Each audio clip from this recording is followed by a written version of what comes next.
திராவிட முன்னேற்ற கழகம் ஒரு நியாயமான கட்சி என்று எண்ணுகிறீர்கள், எண்ணி பாருங்கள். நான் சொல்வது உண்மையா இல்லையா என்பதை நீங்கள் கேட்டு பாருங்கள். அவரவர்கள் மதம் அவரவர்களுக்கு. ஆனா தமிழ்நாட்டினுடைய துணை முதலமைச்சராக இருக்கிற உதயநிதி என்ன சொல்கிறார்? சனாதனத்தை ஒழிப்பேன். சனாதனம்னா என்ன? இந்து தர்ம சாஸ்திரம், இந்து தர்ம நடவடிக்கைகள், இதை அவர் ஒழிச்சுடுவாரா? நீ சொல்லி பாரு, இன்னொரு மதத்தை பார்த்து சொல்லிவிட்டு நீ எங்க தப்பிப்பியான்னு பார்ப்போம். இந்த இந்து மக்களுக்கு சோடும் இல்லை, சொரணையும் இல்லை. யார் எதை பேசினாலும் எல்லாரும் அப்படியே தட்டி விட்டுட்டு போயிட்டு இருக்கிறாங்க.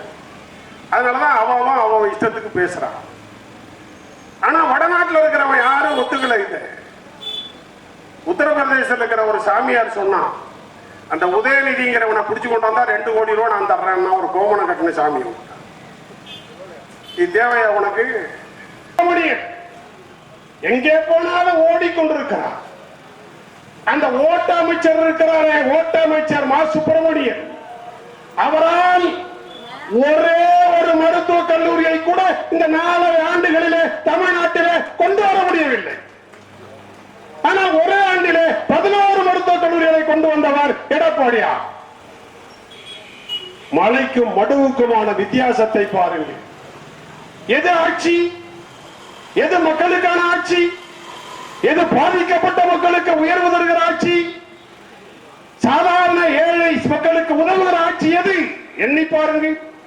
நினைத்து வேதாரண்யத்தில் ஆற்காட்டு துறையில 150 கோடியில் ஒரு மீன்பிடி துறைமுகம் எடப்பாடியார் கொடுத்தார், பணம் கொடுத்தார், டெண்டர் விட்டார், வேலையை தொடங்கினார்.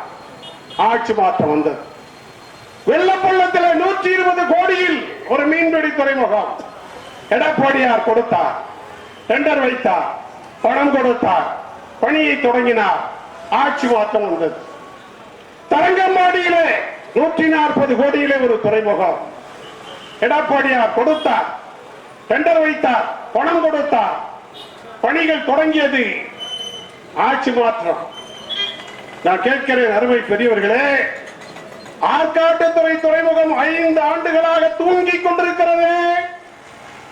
5 ஆண்டுகளாக ஆற்காட்டுத்துறை துறைமுகத்தை எட்டி பார்க்க மறுக்கிறீர்களே, நிதி தர மறுக்கிறீர்களே, முடித்துக் கொடுக்க மறுக்கிறீர்களே. இதுதான் ஆட்சியின் லட்சணமா? வெள்ளப்பள்ள மீனவர்கள் தவிக்கிறார்கள். வேதாரண்யம் பகுதியிலே கடல் சேர் வந்து குவிந்து விடுகிறது. படகுகள் உள்ளே போக முடியவில்லை. கடலுக்குள்ளே போன படகுகள் வெளியில வர முடியவில்லை. அதற்காக கொண்டு வந்ததுதான் இந்த 2 துறைமுகம். இன்றைக்கு நிராகரிக்கப்பட்டிருக்கிறது. அன்பு சகோதர சகோதரிகள் அத்தனை பேரும் முடிந்தால் கடையில் இருக்கிற வணிக பெருமக்களும் ஒரு நிமிடம் அவர்களுடைய ஆன்மா சாந்திடைய அனைவரும் எழுந்து மௌனம் காக்க அன்புடன் வழங்கி வைக்கிறோம்.